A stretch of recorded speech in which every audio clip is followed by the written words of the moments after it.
कुछ कहा है, जरा आप भी सुनिए।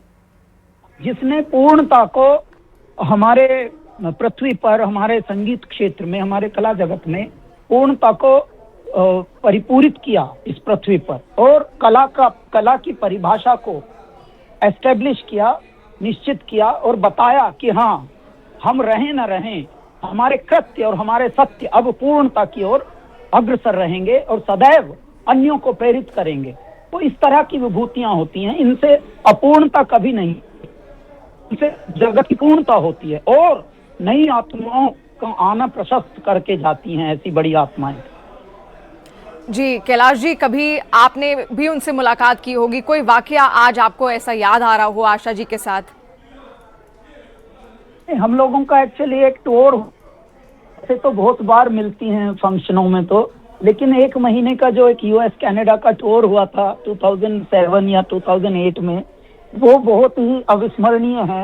वो कभी हम भूलेंगे नहीं, क्योंकि उसमें क्या मनुष्य का व्यक्तित्व पता लगता है और व्यक्तिगत बातें पता लगती हैं, चुटकुले पता लगते हैं, ह्यूमर पता लगता है, इंसान के जीने का ढंग पता लगता है, क्योंकि यात्राओं से ही असली इंसान की इंसानियत पता लगती है। किसी को कितना टेम्परामेंट है, कितना बन के रहता है, कितना,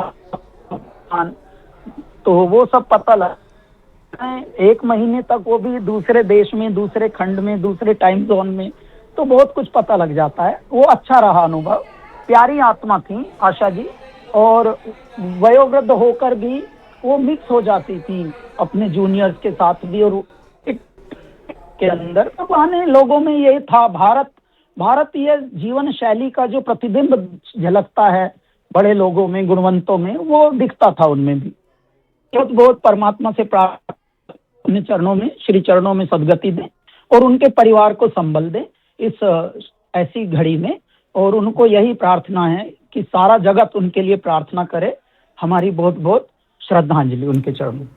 तो बिल्कुल संघर्ष से सफलता तक का मुकाम आशा ताई ने कैसे हासिल किया, क्योंकि कुछ अलग करने की जिद।